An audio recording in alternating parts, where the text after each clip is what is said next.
Hey guys, it's Mike here with Grow Indoors 365, just bringing you a quick glimpse of what's going on in here.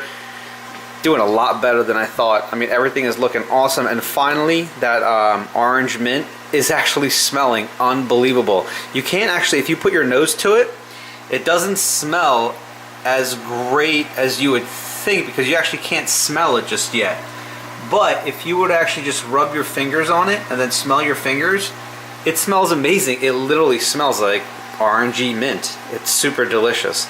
The bok choy is doing awesome, and one of the reasons why I really wanted to get in here and talk about something is something that I truly realized. And you know, over time, even years and years, there's certain things that you realize what's best on the way that you do certain things and the way that you follow specific instructions and what systems works best. Now, the reason that really that I wanted to do the video is I noticed that as soon as you put the rock wool in, okay, obviously the rock wool kind of like, you know, it gets dry theoretically, but as you can see, well, you probably can't see on the camera, but they are more of like a darker color, okay, and the reason is because from the bottom, okay, that either water vapor or whatever happens down below as the oxygen gets kind of pumped out of the aerator and brought through the water onto the plant root. There are no roots just yet. These plants are really young, but the actual rock wool, you know, gets moist, and that actually keeps the plant feeding on the water and any type of just regular mineral prior. I have not put any nutrients in here yet, okay, and the reason is it's because of this little guy right here. If I showed you guys, again, I keep missing these opportunities and showing you guys how plants can just rise up and all of a sudden, you know, what I'm trying to say is this plant was completely dead yesterday. Just 10 hours ago, it was laying right here, curled up. So what I did was I concocted my own little concoction of basically what I feed these guys when they're in the rock wool prior to going into the reservoirs. Okay, that's basically regular water with a little bit of silica, and I pH it correctly about around a 6.5 to a 6.7. And then with my syringe, I drop it into the holes, kind of just saturate the cube. And it's unbelievable what happened. Now, I unfortunately lost, as you guys know from the previous videos, sometimes due to the aeration, it doesn't just reach certain areas because these reservoirs, I mean, these are homemade reservoirs, they dip a little bit in the middles. And of course, if you have a straight line for the aeration, it's going to hit really well down here as well as down here, or anything that's closer to the water. And sometimes these high ones up here, because as you can see, this kind of slants, okay, just a little bit. These die out time to time. Sometimes that happens, and I've seen it, so I'm okay with it. It's nothing to be worried about. But I realized that this system is great, but if you're trying to go bigger and you want to be even more efficient, I realized that I think the drip system is the way to go.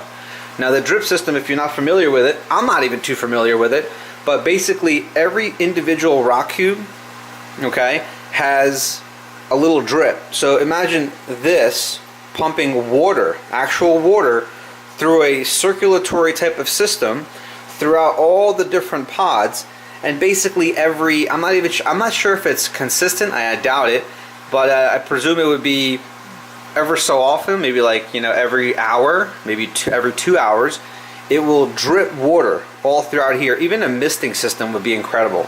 It's just these things I just realized that I think those are the type of systems that on a little bigger scale, I mean, this is a good home system, especially if you're trying to just do one reservoir.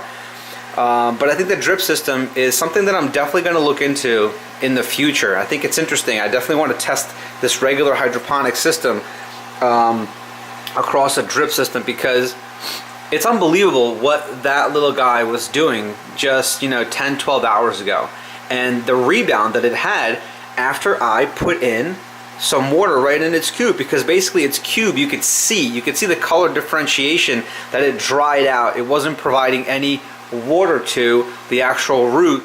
So it's incredible. It was really, really interesting.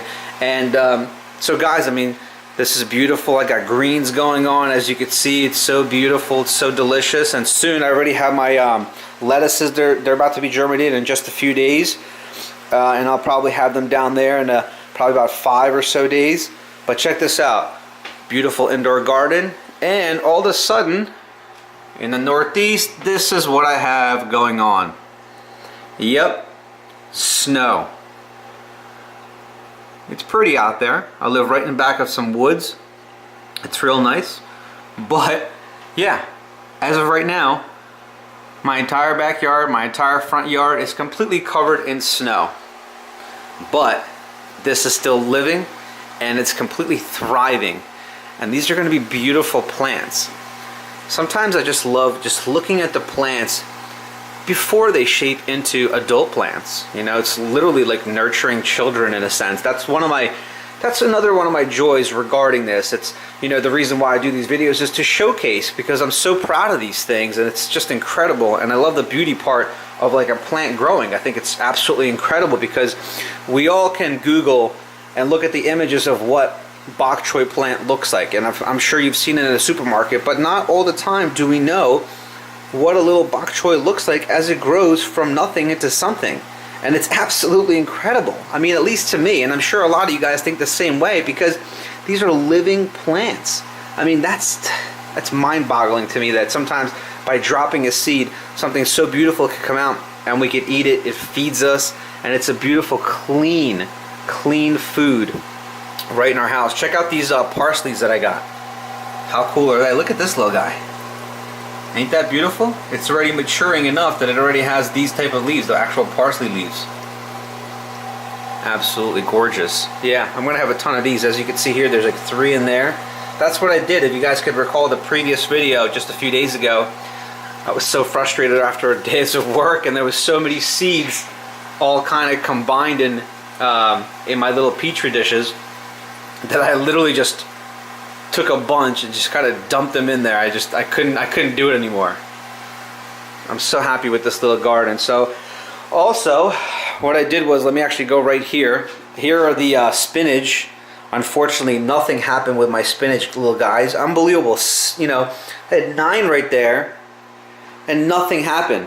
As you can see, I have 1 new lid and 1 entire new reservoir. I will be doing a video, my next video, literally in the next few days. I might even do it today if I have time. I am working from home because of the snowstorm. I might do the actual video later today and probably post it this evening after I'm done all my work, or I'll do it tomorrow. It all depends. But this week there will be a video on how to construct your own reservoir. What tools do I use? How do I do it? Some of the things that I learned not to do. I haven't done a reservoir in a little bit, so hopefully I have the same luck that I had doing the previous reservoirs. But it's all about not creating this little, you know, basically like how it bows a little bit. But sometimes you really can't help that down the line depending on the weight of the plants, because over time this will kind of cave in just a little bit because of the weight of the plants, even though these are not heavy plants. But it's like you got the rock wool, I mean you got the clay pebbles, just everything in general. I think it creates a little bow. But as you can see here, I have some damaged tops. Okay, and this top right here, as you can see, I broke that. And these are some of the things that I'm going to be talking about when I'm going to be creating this new reservoir. And primarily all I need is just lids. And just so you guys know, once again, I get these at a convenience store. And you can use anything. Go to Lowe's if you have a Lowe's. Go to Home Depot. Go to Walmart, anywhere, and go to the section where basically these are containers. Okay, these holes do not come with this bucket. Okay, and the word for these buckets is a tote. Okay, it's a tote.